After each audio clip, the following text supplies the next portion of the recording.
শর্মা ব্লগে আপনারা কেমন আছেন? আশা করি ভালো আছেন, ভালো থাকুন বন্ধুরা। তো আমি প্রথমেই বলবো আমার চ্যানেলটাকে প্লিজ দয়া করে সাবস্ক্রাইব করুন। আর আমি আজকে রেসিপি এই যে রুই মাছ দিয়ে আমি সর্ষা দিয়ে রান্না করব। তো চলুন আমার সাথে থাকুন, দেখতে থাকুন আমার। তো বন্ধুরা আমি প্রথমে মাছটি হলুদ আর লবণ নিয়ে মাখিয়ে দেব।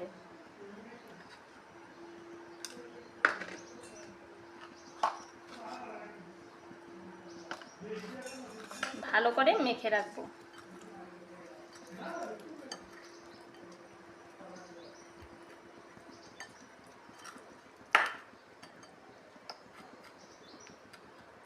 তো এখন আমি মশলা রেডি করব। মশলার জন্য সর্ষে আমি বেটে রেখেছি, সর্ষে বাটা হয়ে গেছে। আর এখানে মশলার জন্য আমি নিচ্ছি এই যে শুকনা লঙ্কা, কাঁচা লঙ্কা,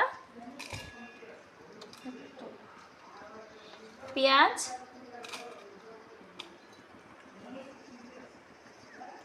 আদা আর রসুন, তারপর দিব ধনে জিরা। এখন মশলা সবগুলো একসাথে মিক্স করে নিব। আমার মশলাও বাটা হয়ে গেছে, এখন আমি সম্বার নিব। তো আমি কড়াইতে তেল দিয়ে দিচ্ছি।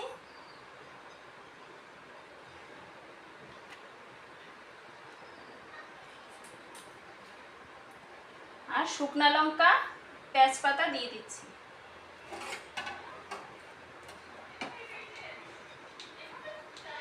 তো এখন আমি পেঁয়াজ কুচি দিয়ে দেব।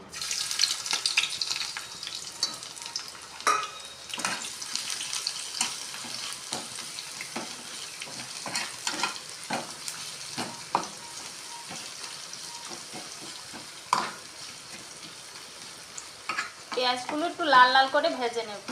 পেঁয়াজটি লাল লাল করে ভাজা হয়ে গেছে, এখন আমি দিয়ে দেব মাছটি।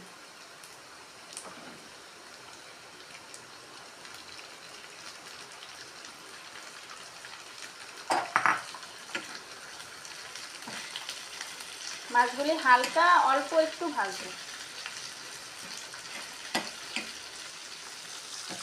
তো মাছটি আমার এইটুকু ভাজবো, হয়ে গেছে।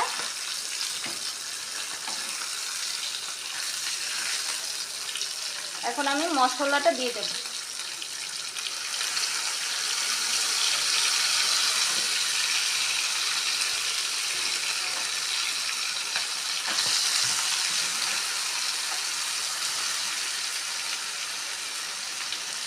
মশলাটার সাথে একটু হলুদের গুঁড়া দিয়ে দেব। আর তরকারির স্বাদ অনুযায়ী লবণ দিয়ে দেব।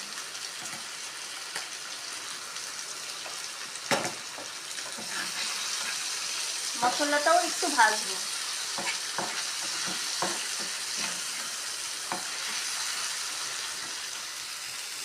আমার মশলাটা হয়ে গেছে, এখন আমি ঢেলে দেব সর্ষে বাটা।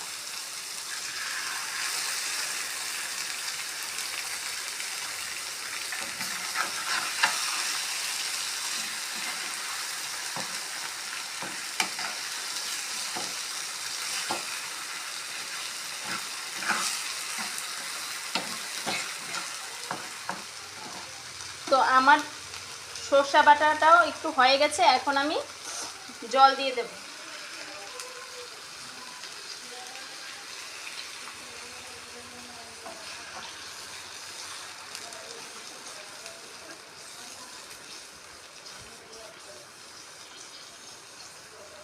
এখন এটা সিদ্ধ হওয়ার জন্য রেখে দেব।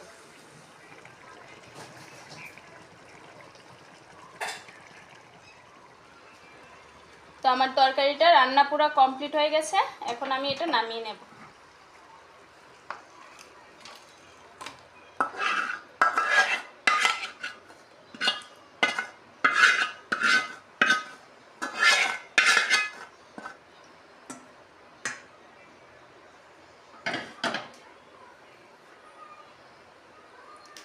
তো বন্ধুরা আমার রান্নাটা আপনাদের কাছে কেমন লেগেছে কমেন্টে অবশ্যই জানাবেন। আমি আবারও বলছি আমার চ্যানেলটাকে প্লিজ দয়া করে সাবস্ক্রাইব করুন, লাইক করুন, শেয়ার করুন। ধন্যবাদ বন্ধুরা আপনাদের।